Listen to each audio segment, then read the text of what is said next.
Hi friends, welcome back to my channel. కాకరకాయ పచ్చడి ఎలా చేసుకోవాలో చూద్దాము. ముందుగా కాకరకాయలు వాష్ చేసుకొని ఇలా నీట్గా కట్ చేసి పెట్టుకోవాలి. ఆ తర్వాత కొంచెం చింతపండులో నిమ్మకాయ సైజ్ చింతపండులో హాట్ వాటర్ వేసుకొని నానబెట్టుకోవాలి. నెక్స్ట్ కడాయిలో ఇలా మెంతులు వేసుకోవాలి. కొంచెం హాఫ్ టీ స్పూన్ జీలకర్ర,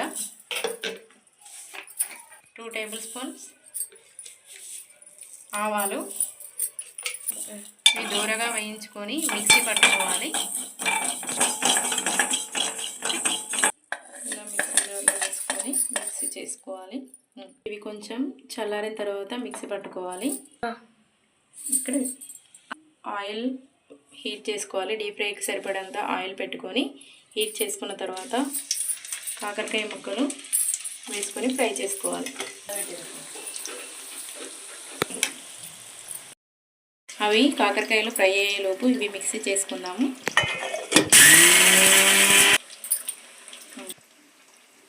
ఇది చింతపండు నుంచి ఇలా నార తీసేసి చింతపండును మిక్సీలో వేసుకొని మిక్సీ పట్టుకోవాలి.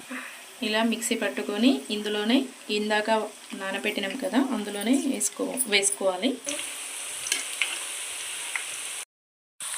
ఇలా వేయించుకోవాలి. ఆయిల్ తీసేసి ఫ్రై మందం కొంచెం ఆయిల్ ఉంచుకోవాలి.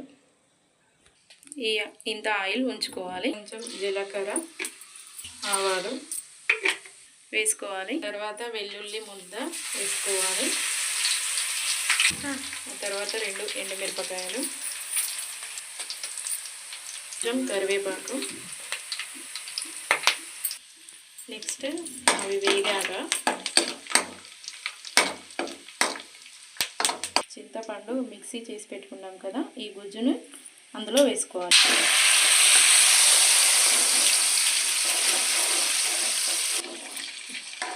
గ్యాస్ మీడియంలో పెట్టుకొని ఇలా వేయించుకోవాలి. చింతపండు గుజ్జు మంచిగా వేగేంత వరకు.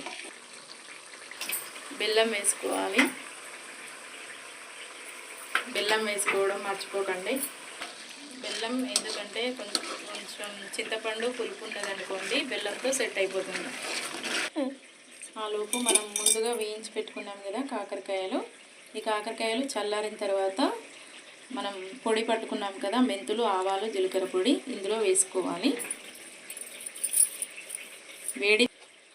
కాకరకాయలు వేడి తగ్గిన తర్వాత వేసుకోవాలి, ఎందుకంటే చేదుగా వస్తుంది వేడి తగ్గక ముందు వేస్తే.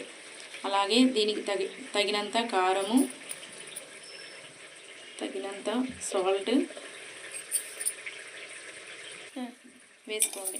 ఇప్పుడు మిక్స్. ఆ తర్వాత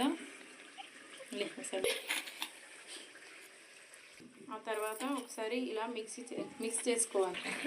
ఇప్పుడు ఇది కూడా ఇలా ఆయిల్ సపరేట్ అయ్యేంత వరకు ఉడికించుకున్న తర్వాత గ్యాస్ ఆఫ్ చేసుకోవాలి. ఇది పూర్తిగా చల్లారిన తర్వాత కాకరకాయలు ఇందులో వేసేసుకోవాలి. కాకరకాయ ముక్కలు ఇందులో వేసుకోవాలి. వేసుకున్న తర్వాత కలుపుకొని పెట్టుకోవాలి. అంతేనండి, సింపుల్గా కాకరకాయ చట్నీ రెడీ అయింది. కాకరకాయ తినని వాళ్ళు కూడా తింటారు చాలా ఇష్టంగా.